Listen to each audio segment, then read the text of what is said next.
కంచికి వెళ్లి స్వామివారిని దర్శించుకుని బంగారు వెండి బల్లులు దర్శించుకుంటే సకల పాపాలు పోతాయని భక్తుల నమ్మకం. అయితే కంచి మాదిరిగానే కంచికి వెళ్లలేని భక్తులు ఈ కొండ కంచి ఆలయానికి వచ్చి ఇక్కడ ఉన్న బంగారు వెండి బల్లిని తాకి పాపాలను తొలగించుకుంటున్నారు. మరి ఈ ఆలయం ఎక్కడుంది, ఇంకా ఇక్కడ విశేషాలు ఏంటి అనేది ఇప్పుడు తెలుసుకుందాం. తెలంగాణ రాష్ట్రంలోని మెదక్ జిల్లాలో జిన్నారం మండలంలోని కొడగంచి గ్రామంలో ఆదినారాయణ స్వామి ఆలయం ఉంది. 900 ఏండ్ల చరిత్ర ఉన్న ఈ ఆలయం పునర్నిర్మాణంతో దినదినాభివృద్ధి చెందుతుంది. ఇక్కడ స్వామి విగ్రహాన్ని ఏర్పాటు చేసిన నాటి నుంచి నేటి వరకు స్వామివారి సన్నిధిలో కంచు తరహాలో పూజలు నిర్వహిస్తుంటారు. ఇక పురాణానికి వస్తే 900 ఏళ్ల క్రితం అల్లాని వంశస్థుడైన రామోజీరావుకు స్వామివారు కలలో వచ్చి మంపాపూర్ అటవీ ప్రాంతంలో తన విగ్రహం ఉందని దాన్ని తీసుకొచ్చి పూజలు నిర్వహించాలని ఆదేశించారు. దీంతో అల్లాని వంశస్థులతో పాటు గ్రామ ప్రజలందరూ కలిసి స్వామివారి విగ్రహం కోసం వెతికారు. అయినా ఫలితం లేకుండా పోయింది. దాంతో మరోసారి స్వామివారు అల్లాని వారి కలలోకి వచ్చి తెల్లవారేలోపు మీ ఇంటి ముందు గరుడ పక్షి ఉంటుందని, ఆ గరుడ పక్షి వారిని తానున్న స్థానానికి తీసుకెళ్తుందని, ఈ విగ్రహాన్ని కొండకంచి గ్రామ శివారులోని అటవీ ప్రాంతంలో గల ఓ గుట్టపై ప్రతిష్ఠించారని చెప్పారు. గరుడ పక్షి చూపిన దారిలో అటవీ ప్రాంతంలోకి వెళ్లిన అల్లాని వంశస్థులకు స్వామివారి విగ్రహం లభించింది. ఈ విగ్రహాన్ని కొండ కంచెలోని ఒక గుట్టపై ప్రతిష్ఠించారు.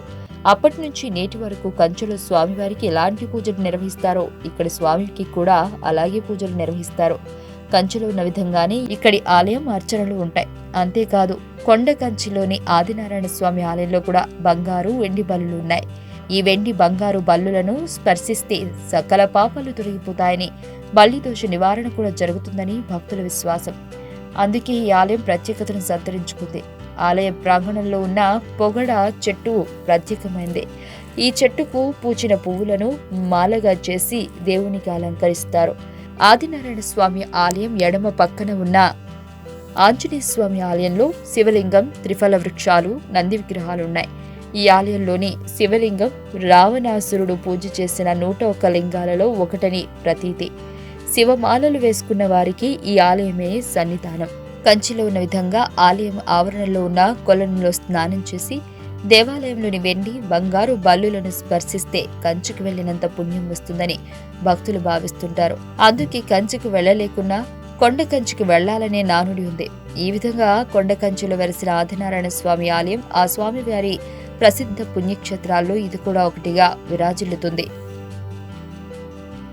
అంతుచిక్కని రహస్యాలు, మరెన్నో మనకి తెలియని పురాతన కట్టడాలు, వాటి వెనక దాగిన నిజాలు, పూర్వీకుల ఆచారాలు, మరెన్నో మూఢ విశ్వాసాలు, ఇలా కాలగర్భంలో కలిసిపోతున్న రహస్యాల కొరకు సబ్స్క్రైబ్ చేయండి రహస్యవాణి ఛానల్.